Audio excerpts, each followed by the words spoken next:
अस्सलाम वालेकुम। देखिए आज मौजूद है तिरफले के बारे में इंफॉर्मेशन। देखो तिरफला जो है ना जी, पुराने ज़माने से इसका इस्तेमाल किया जा रहा है। तिरफला क्या है? 3 फल। मैंने इसके क्या हैं 3 फल, आंवला, भीड़ा और हरीड़। नाज़रीन, जितने ये अतरीफ़ल ज़मानी हैं या अतरीफ़ल अस्तखदूस हैं या और भी कई तरह के अतरीफ़ल बनाते हैं, हमारा भी 2 नंबर मुकव्वी जो है वो भी त्रिफल ही है। क्योंकि ये आंवला वगैरह उसमें भी हम डालते हैं। क़ानून का जो है ना 2 मुकव्वी ये भी अतरीफ़ल ही है। तो ये दरअसल दिल जो है ना जी, दिल जैसे गिर जाता है यानी कमज़ोरी हो जाती है, बुज़दिली पैदा हो जाती है। बाल जो हैं, बच्चों के बाल जो हैं वो असाबी रतूबतें जब जिस्म में ज़्यादा हो जाती हैं तो बाल उम्र से पहले ही सफ़ेद हो जाते हैं।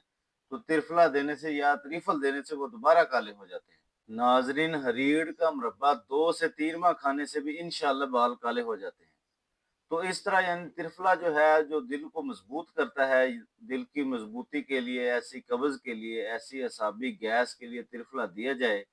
त्रिफले के बेहद फ़ायदे हैं, यानी ऐसा फल है, एक दफ़ा पूरी दुनिया के हकीम इकट्ठे हुए तो उनसे पूछा गया कि सबसे अच्छी दवाई क्या है?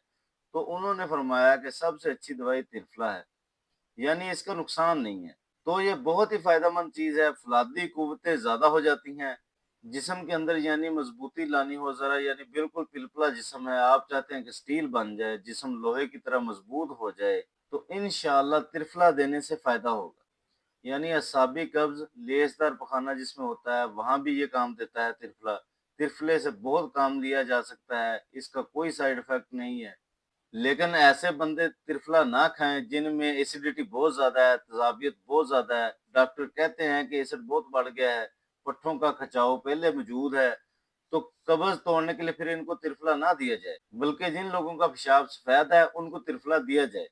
जिनके पेशाब के अंदर सुर्खी है, उनको त्रिफला ना दिया जाए। एसिड है, एसिड बढ़ा हुआ है, ये यानी तेज़ाबियत बढ़ाने वाली एक चीज़ है। तो इस तरह आप त्रिफला से काम ले सकते हैं। हाज़रीन, रसूलुल्लाह सल्लल्लाहु अलैहि वसल्लम ने फरमाया कि जो शख्स किसी मुसलमान की दुनियावी तकलीफ दूर करे, अल्लाह ताला क़यामत के दिन उसकी तकलीफ़ें दूर फरमाएगा। अस्सलामु अलैकुम।